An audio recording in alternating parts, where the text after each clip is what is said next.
오늘 우리에게 주시는 말씀은 요한일서 1장 1절부터 4절까지입니다. 이 글은 생명의 말씀에 관한 것입니다. 이 생명의 말씀은 태초부터 계신 것이요 우리가 들은 것이요 우리가 눈으로 본 것이요 우리가 지켜본 것이요 우리가 손으로 만져본 것입니다. 이 생명이 나타나셨습니다. 우리는 그것을 보았습니다.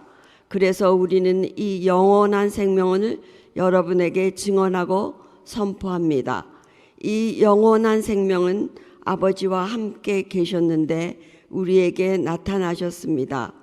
우리가 보고 들은 말을 여러분에게도 선포합니다. 우리는 여러분도 우리와 서로 사귐을 가지기를 바라는 것입니다. 우리의 사귐은 아버지와 또 그의 아들 예수 그리스도와 함께 하는 사귐입니다.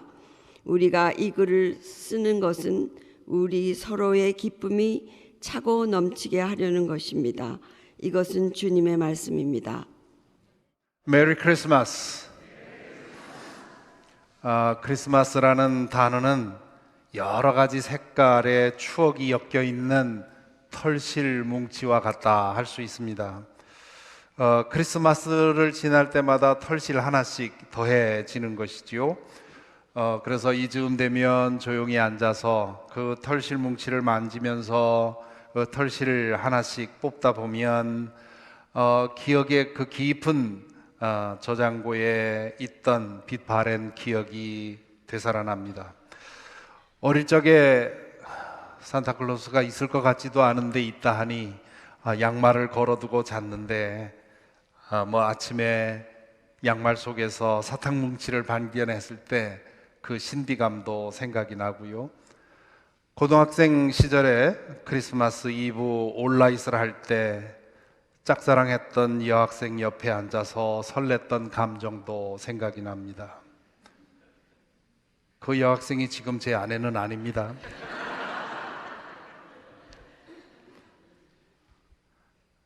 미안해요 여보. 그런 일이 있었다오.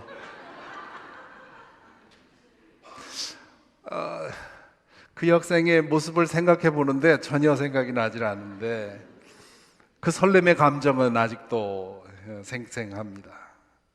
과연 우리 이성의 기억보다는 감정의 기억이 더 오래 간다, 심리학자들이 그렇게 말하는데 맞는 것 같습니다. 노년의 나이에 들어서도 여전히 크리스마스를 설렘으로 기다리는 이유가 여기에 있지 않나 싶습니다. 크리스마스에 대한 추억의 털실 뭉치를 매만지면서 과거를 회상하다 보면 때로 지금 당하고 있는 고단함과 괴로움에서 잠시라도 벗어나서 위로와 안식을 얻기 때문이지요. 불행하게도 크리스마스의 이 추억의 털실 뭉치가 어두운 색깔로 뒤덮여 있는 분들도 있습니다.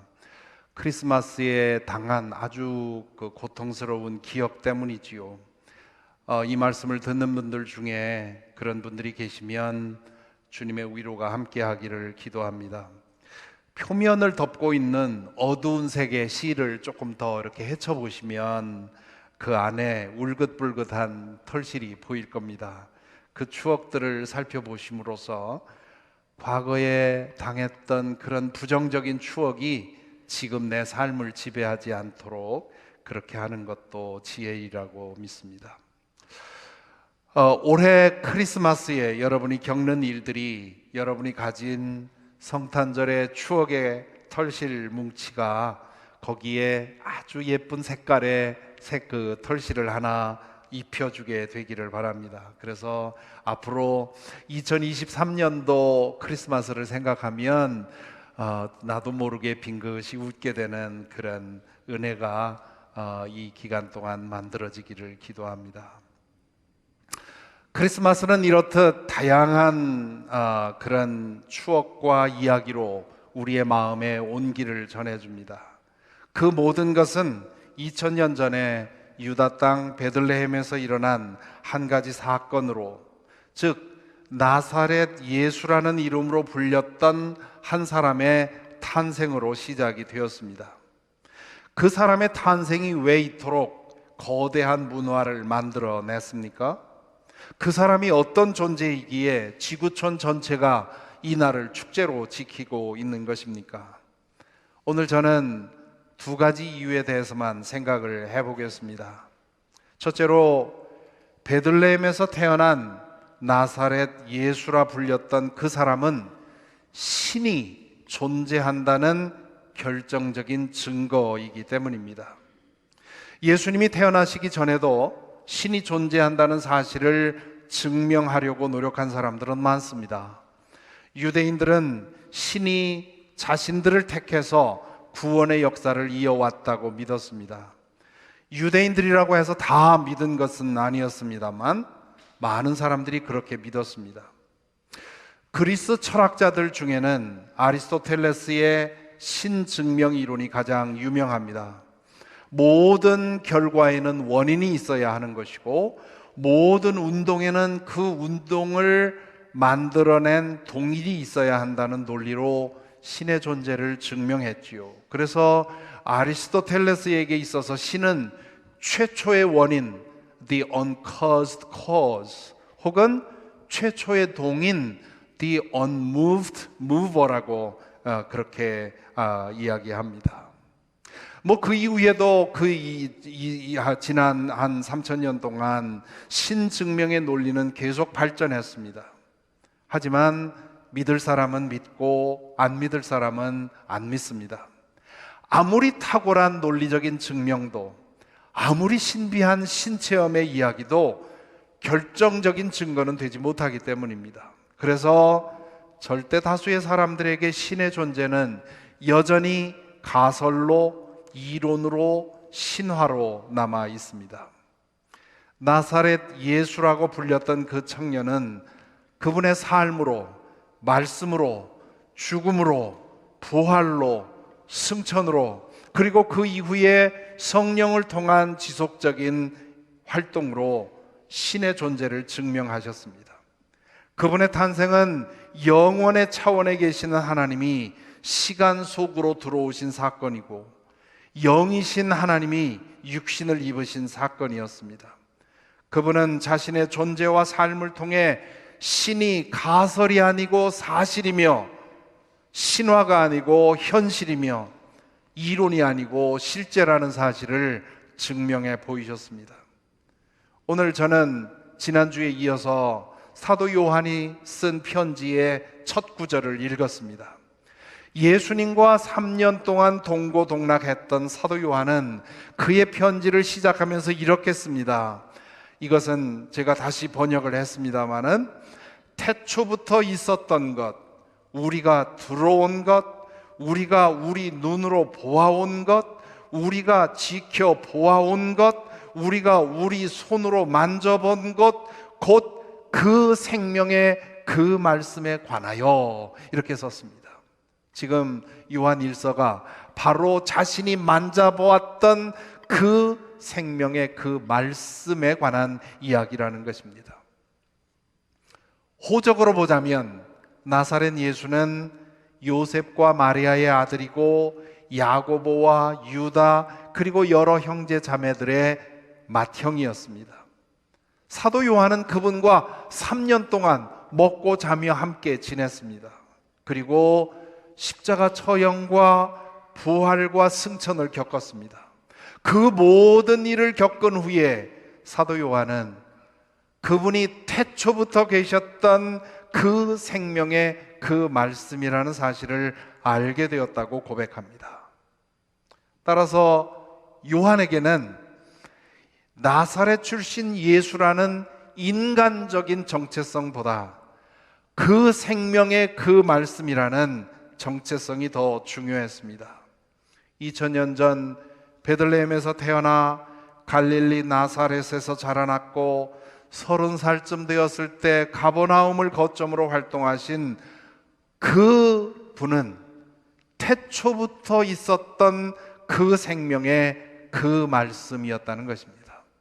사도 요한은 나사렛 예수를 통해서 영원의 차원에 계셨던 그분, 영이신 그분의 목소리를 들었고 그분의 행동을 눈으로 보았고 그분과 함께 살며 관찰했고 그분의 몸을 손으로 만져보았다고 말합니다. 알고 보면 이건 엄청난 말입니다. 말한 사람의 지성적인 건강을 의심해 보아야 할 만한 말입니다. 사도 요한은 계속해서 이렇게 말합니다. 2절도 제가 조금 더 분명하게 하려고 다시 번역을 했는데요. 그 생명이 나타났습니다. 그래서 우리는 아버지와 함께 계시다가 우리에게 나타나신 이 영원한 생명을 보게 되었고 여러분에게 증언하고 선포하는 것입니다.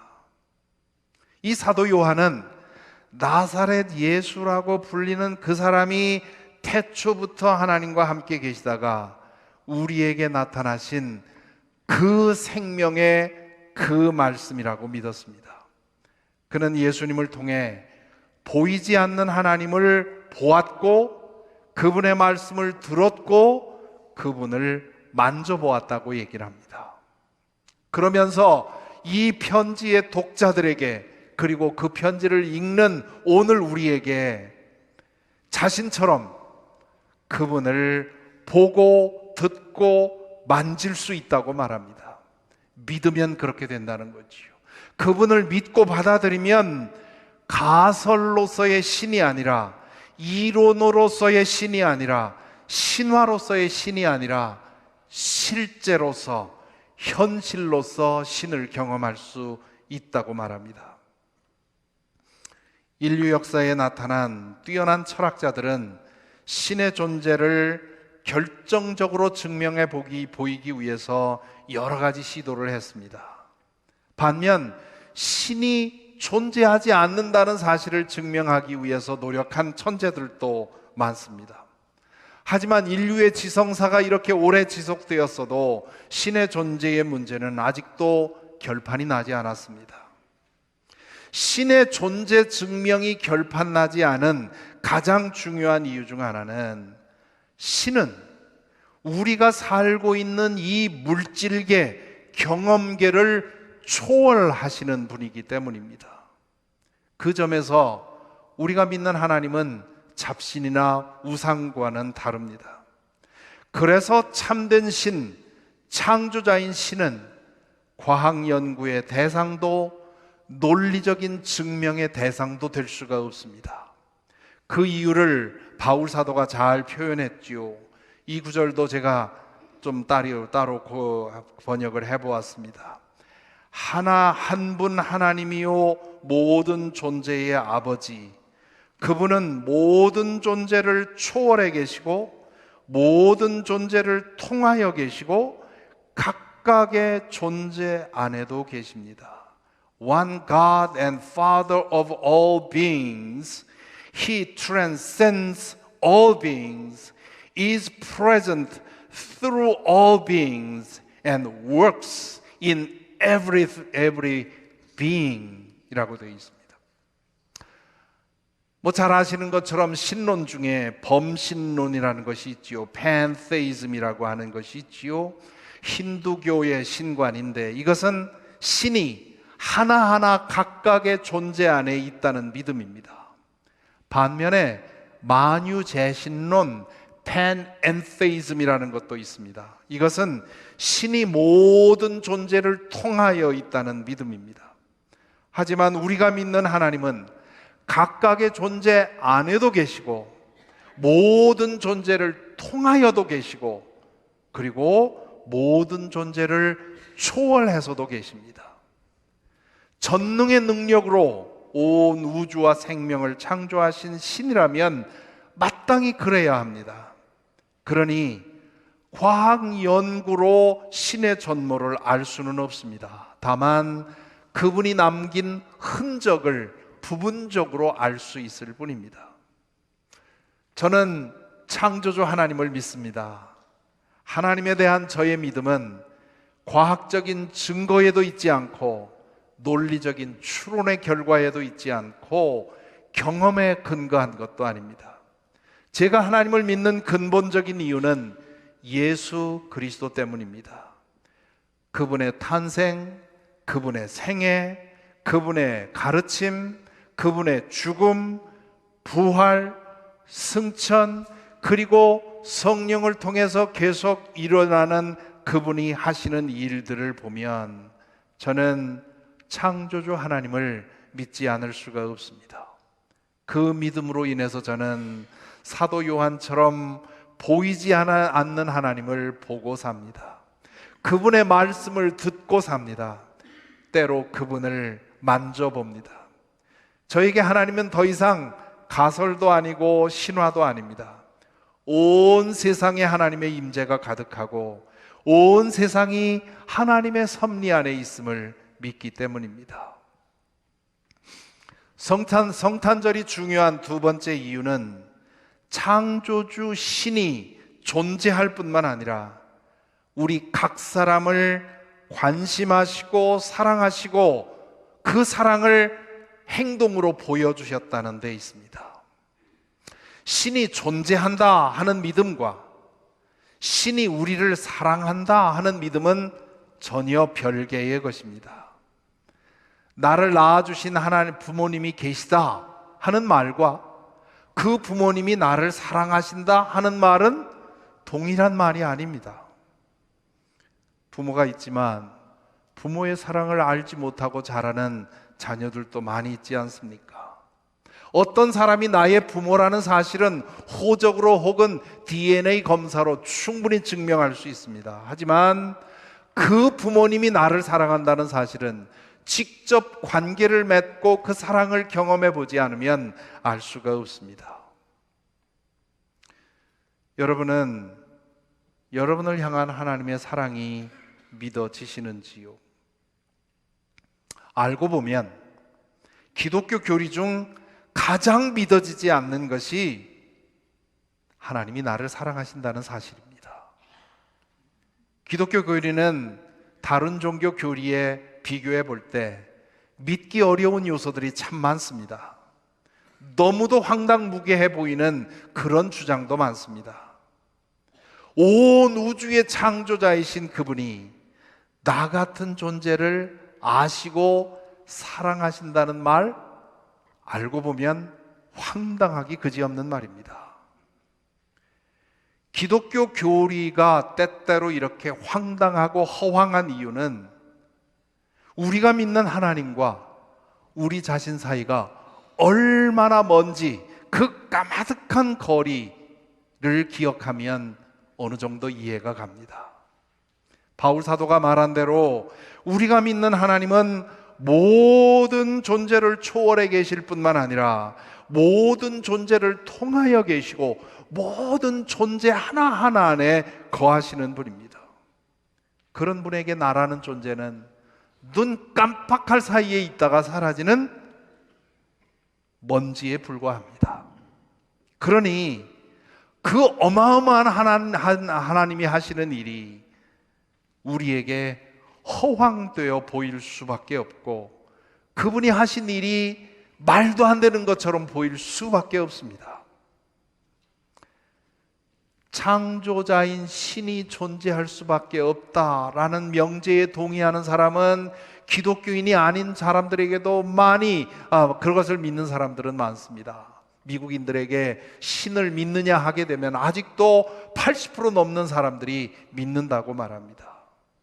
그러나 신의 존재를 인정하는 사람들 중에 그 신이 나를 정말 사랑하고 돌보고 관심하고 일하고 계시느냐? 이 명제는 믿지 못하는 사람들이 거지반입니다. 하나님이 어떤 분이신지 그리고 자신이 어떤 존재인지를 알면 믿을 수가 없습니다. 그러니까 어릴 때 그걸 믿다가 철이 들면서 믿음을 떠나는 겁니다. 그런데 성경은 거기서 한 걸음 더 나갑니다. 하나님께서 그 사랑을 알리기 위해서 당신의 하나밖에 없는 아들을 이 세상에 보내셨다는 겁니다. 독생자 혹은 하나밖에 없는 아들이라는 말은 비유지요. 태초에 하나님과 함께 있었던 오늘 요한 사도의 표현대로 한다면 그 생명의 그 말씀을 가리킵니다. 하나님께서 가장 아끼시는 그분의 분신을 가리키는 거지요. 하나님은 우리를 사랑하신다는 사실을 증명하시기 위해서 당신 자신을 내어주셨다는 겁니다. 그것이 성탄절이 전하는 메시지입니다. 이것이 진실이라면 정말 기쁜 소식입니다. 온 우주의 창조자시고 영원하시고 전능하신 그 하나님이 나를 창조하셨을 뿐만 아니라 나를 사랑하신다는 사실, 내 머리카락까지도 다 헤아리고 계시다고 하는 사실, 그것도 당신의 전부를 주고 맞바꿀 정도로 나를 사랑하신다는 사실, 어거스틴의 표현대로 하면 이 세상에 사랑할 사람이 나 하나밖에 없는 것처럼 사랑하신다는 사실, 그 사실이 진실이라면 그것처럼 기쁜 소식은 없습니다. 하지만 믿어지지 않는 게 문제입니다. 그분이 어떤 분인지 생각하면 그럴 수도 없고 그럴 리가 없어 보입니다. 도대체 그 창조주 하나님이 무엇 때문에 왜 그러셔야 합니까? 나 자신을 생각해도 믿어지지 않습니다. 내가 무슨 자격이 있길래 그분이 나에게 그러신다는 말입니까? 복음을 아무리 들려주어도 믿지 못하는 이유가 여기에 있습니다. 이 복음을 받아들이는 유일한 길은 그것을 이해하고 납득하는 것이 아니라 믿고 받아들이는 것입니다. 부모의 사랑을 경험해 보지 않고는 부모가 자신을 사랑한다는 사실을 알 수 없는 것처럼 우리도 하나님의 사랑을 직접 믿고 받고 경험해 보지 않으면 그 사실을 알 수가 없습니다. 그래서 구원은 오직 믿음으로만 받는 거라고 말하는 겁니다. 도무지 이해할 수 없지만 예수 그리스도가 믿을 만한 분이기에, 그분이 사신 삶과 그분이 하신 말씀을 읽어보면 믿을 만한 말씀이기에 그분이 하신 말씀을 믿고 받아들이는 것이지요. 그렇게 살다 보면 정말 그렇다는 사실을 알게 되지요. 안셀무스라는 신학자가 말한 대로 기독교 진리는 알고 믿는 것이 아니라 믿어서 깨닫고 알게 되는 것입니다. 여러분은 지난주에 남아프리카 공화국에서 있었던 단기 선교 활동에 대한 보고와 간증을 들으셨습니다. 저와 우리 교회가 남아공과 연결된 것은 장용석, 강준희 선교사님 부부 때문입니다. 두 분이 남아공에서 행하신 선교 이야기는 하나님이 우리를 사랑하시는 이 사랑의 복음에 대한 좋은 비유가 됩니다. 두 분은 10년 동안 남아공 케이프타운의 한 타운십, 흑인들이 사는 그 타운십에서 학생들을 모아서 방과 후에 영어를 가르치고 성경을 가르쳐 왔습니다. 그 일을 통해서 두 분은 쓰레기장과 같은 환경에서 인생이 쓰레기처럼 버려질 운명에서 아이들을 다만 몇 명이라도 구하기 위해서 헌신해 왔습니다. 그들을 구해내기 위해서는 그들이 사는 곳으로 들어가야 했습니다. 흑인들이 사는 타운십은 차를 타고 오가는 것만으로도 안전을 100% 보장할 수가 없습니다. 무법천지입니다. 총에 맞아 죽을 각오를 하지 않고는 그 타운십으로 들어갈 수가 없습니다. 그곳에 사는 학생들은 태어나 자라면서 너무도 열악한 환경 속에 내버려진 듯 살았기 때문에 함께 살면서 믿음을 심어주고 생각을 바꿔주지 않으면 안 됩니다. 좋지 않은 습관이 어릴 때부터 자라면서 뼛속까지 깊이 스며들었기 때문입니다. 그래서 위험을 무릅쓰고 그 학교로 찾아 들어가신 것이지요. 처음에 두 분은 하나님이 이끄시는 대로 무작정 하나님께서 길을 열어주시리라고 생각하고 타운십으로 찾아가서 학교의 문을 두드립니다. 수없이 문전박대를 당했습니다. 다행히 문을 열어주는 학교가 있어서 들어가서 교장을 만나서 이런 일을 하겠다고 얘기를 하면 믿어주질 않습니다. 도대체 동양인 부부가 미국에서부터까지 와서 자기 아이들을 돕기 위해 아무 조건 없이 타운십까지 찾아왔다는 것이 그들에게는 도무지 이해할 수가 없기 때문입니다. 그렇게 찾아 헤매는 중에 두 분의 제안을 받아들인 분이 있었습니다. 지금 사역하고 있는 월레스든 학교의 교장 선생님입니다. 그는 복음을 믿는 사람입니다. 복음을 믿는 사람이기에 아무 조건 없이 자신을 내어주는 사랑이 있을 수 있다는 사실을 아는 사람인 것이지요.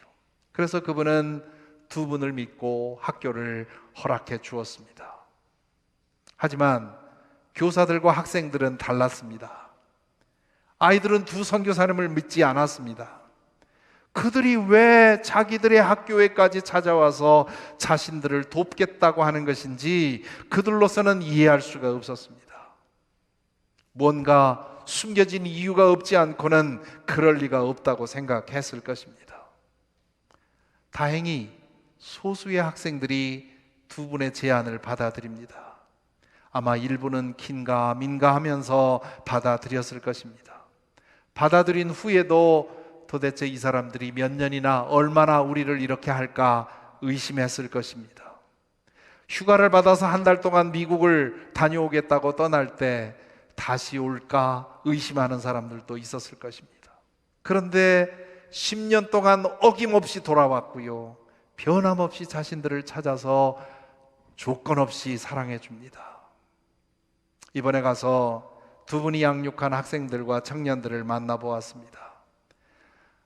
남아공에서 타운십을 벗어나 성공한 흑인들을 블랙 다이아몬드라고 부른다고 합니다. 그 청년들을 보는데 와, 정말 블랙 다이아몬드가 따로 없다 생각했습니다.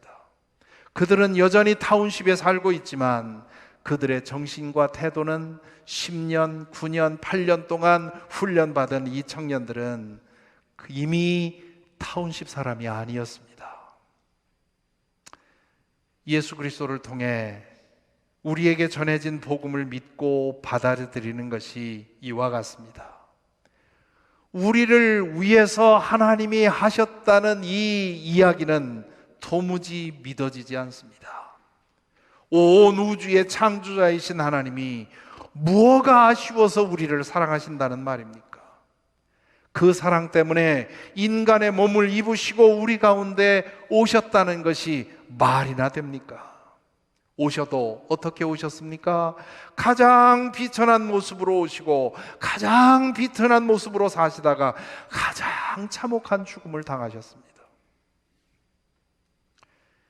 예수 그리스도를 주님으로 영접한다는 말은 그분을 통해 우리에게 주어진 하나님의 사랑을 받아들인다는 뜻입니다. 그 사랑은 인류 모두를 위해서 열려져 있습니다. 그런데 그 사랑을 받아들이면 그 사랑은 바로 나를 위한 것이 됩니다. 장용석 강준희 선교사님이 모든 학생들에게 문을 열어놨는데 그것을 받아들인 학생들은 이분들이 나를 위해서 남아공까지 왔다고 고백하게 되는 것처럼 하나님은 모든 사람을 위해서 십자가를 통해 구원의 사랑을 베풀어 주셨는데 그것이 내가 그것을 받아들이고 믿을 때 과연 예수님은 나를 위해서 죽으셨다는 고백이 가능해지는 것이지요. 그럴 때 우리는 죄 가운데 살다가 죄 가운데 죽어 영원히 폐기 처분될 운명으로부터 구원받습니다. 우리의 발은 여전히 땅을 디디고 살지만 마음으로는 하나님 나라를 품고 살게 됩니다. 호적에는 누구의 자녀로 되어 있지만 하나님의 자녀로서의 새 신분을 얻습니다. 예수 그리스도께서 모든 것을 완성하시는 날 새하늘과 새 땅에서 입게 될 빛나는 의의 옷을 이미 이곳에서부터 입고 살아갑니다. 그것을 보고 나는 새 사람 되었다고 얘기를 하는 것이고 거듭났다고 말하는 것입니다. 지금도 월레스 시드네 학교에서는 절대 다수의 학생들이 두 선교사님의 제안을 무시하고 살아가고 있습니다. 아마 두 가지 이유일 것입니다. 첫째는 그 쓰레기장 같은 삶의 환경에서 벗어나고 싶지 않기 때문이고, 두 분의 무조건적인 사랑을 믿지 못하기 때문일 겁니다. 하지만 두 분의 제안을 받아들이는 학생들도 있습니다. 믿어지지 않아도 그 제안을 받아들인 결과 그들은 한 걸음 한 걸음 그 쓰레기장과 같은 인생으로부터 구원받고 있습니다. 그들은 아직도 타운십 안에 살고 있지만 그 사람들과는 다른 방식으로 살고 있습니다. 이미 타운십을 벗어나 있는 셈이지요. 이렇게 일부 학생들이 새로운 삶을 배우고 있고, 그곳에서는 꿈도 꿀 수 없는 희망을 바라보고 발돋움하고 있는데, 절대 다수의 학생들은 아무런 관심도 없이 그냥 살던 대로 살고 있습니다. 아마 그들은 성경 공부를 하는 학생들과 자신들을 비교하면서 니네나 나 우리나 뭐가 다르냐고 생각할지 모릅니다. 하지만 제 눈에는 그 두 그룹의 학생들의 미래가 환히 보입니다. 그래서 그들에게 열린 구원의 길을 외면하고 쓰레기장과 같은 환경에서 한 번의 귀한 인생을 허비하게 될 그들의 상황에 대해서 안타까움을 느끼게 됩니다. 마찬가지입니다. 오늘 또 절대 다수의 사람들은 예수 그리스도를 통해 전해진 복음을 외면하고 있습니다. 지금 살고 있는 형편으로부터 벗어나지 않아도 된다고 생각하기 때문일 것이고요, 하나님께서 베풀어 주신 그 사랑의 이야기가 도무지 믿어지지 않기 때문일 것입니다. 그 복음을 듣고 맛보고 살고 있는 사람으로서 그 복음을 외면하고 사는 모습이 얼마나 안타까운지 모릅니다. 사랑하는 성도 여러분, 여러분은 어떻습니까? 예수 그리스도를 통해서 전해진 하나님의 사랑을 이미 받아들이셨습니까? 하나님의 자녀로 회복되어 그분의 사랑과 돌보심을 누리며 살아가고 있습니까? 그래서 몸은 아직도 이 땅에 살고 있지만 이미 이 세상을 벗어난 사람으로서 하나님의 나라의 시민으로 살아가고 있습니까? 그렇다면 참 잘하셨습니다. 여러분이 지금 얻은 그 자리가 얼마나 복된 자리인지, 그리고 여러분에게 약속된 그 미래가 얼마나 놀라운 것인지를 늘 생생하게 그것을 기억하고 사시기 바랍니다. 그렇다면 여러분의 믿음의 경주는 결코 약해지지 않을 것이고, 어떤 고난과 위험 앞에서도 흔들리지 않는 믿음을 가지게 될 것입니다. 혹시 아직도 이 복음의 마음을 열지 못한 이들이 계십니까? 온 우주의 창조주께서 어떻게 나를 사랑하시고 아시는지, 당신의 가장 귀한 것을 맛바꾸어서라도 나를 사랑하시는지 도무지 황당해서 받아들일 수 없어서 망설이는 분들이 계십니까? 혹시 하나님 없이 살아도 큰 문제 없는 것 아니냐 저울질하고 있는 것은 아닙니까? 그 복음을 받아들이고 믿고 하나님을 만지고 보고 들으면서 산 사람으로서 권면합니다. 믿어보시기 바랍니다. 이해와 납득이 먼저가 아니고 믿음이 먼저입니다. 하나님이 존재하신다는 사실을 생각하는 것만으로도, 하나님이 존재하신다는 사실은 생각하는 것만으로도 어느 정도 가늠할 수 있습니다. 하지만 그분이 나를 사랑하신다는 사실은 믿고 맛보고 경험해보지 않고는 믿을 수가 없습니다. 그 사실을 인정하시고 그분께 여러분을 맡기시기 바랍니다. 더 미루지 마시고, 하나님, 예수 그리스도를 통해 보여주신 사랑을 믿습니다. 하나님께서 저를 사랑하신다는 사실을 인정하고 믿겠습니다. 제게 오셔서 저의 주님이 되어 주십시오 하고 기도하시기 바랍니다. 그리고 그분의 사랑에 여러분을 맡기고 살아가시기 바랍니다. 마지막으로 미국과 영국에서 활동했던 시인 오든의 시 한 편을, 한 구절을 인용합니다. We who must die demand a miracle. How could the eternal do a temporal act? The infinite become a finite fact. Nothing can save us that is possible. We who must die demand a miracle. 유한한 존재인 우리에게는 기적이 필요하다. 영원하신 분이 어떻게 시간 속에 들어올 수 있고, 무한하신 분이 어떻게 유한한 존재가 되실 수 있나? 가능한 것은 우리를 구할 수 없다. 유한한 우리에게는 기적이 필요하다. 아멘. 기도하겠습니다.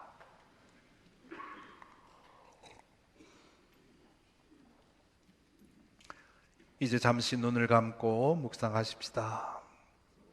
여러분에게는 이 성탄절이 어떤 의미입니까?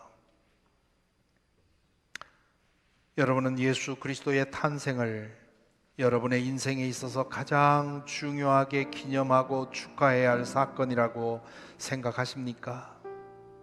사도 요한이 보고 듣고 만졌다는 그 생명의 그 말씀을 여러분도 듣고 보고 만지고 사십니까? 그분이 삶과 죽음과 부활로 증명해 주신 하나님의 사랑을 믿습니까? 그것을 경험하고 살고 있습니까? 혹시 크리스마스는 아직도 남들의 축제일 뿐입니까? 하나님이 존재한다는 사실도, 그분이 나를 아시고 사랑하신다는 사실도 인정이 되지 않으십니까? 예수 그리스도를 바라보시기 바랍니다. 진실로 믿고 의지할 만한 분입니다. 그분을 믿고 그 사실을 받아들이시기 바랍니다. 그러면 여러분도 사도 요한처럼, 그리고 그 이후로 진실로 그분을 믿었던 많은 사람들처럼 그 생명의 그 말씀을 보고 듣고 만지며 살 것입니다. 이 시간 여러분 각자의 사정에 맞게 잠시 기도하는 시간을 갖겠습니다.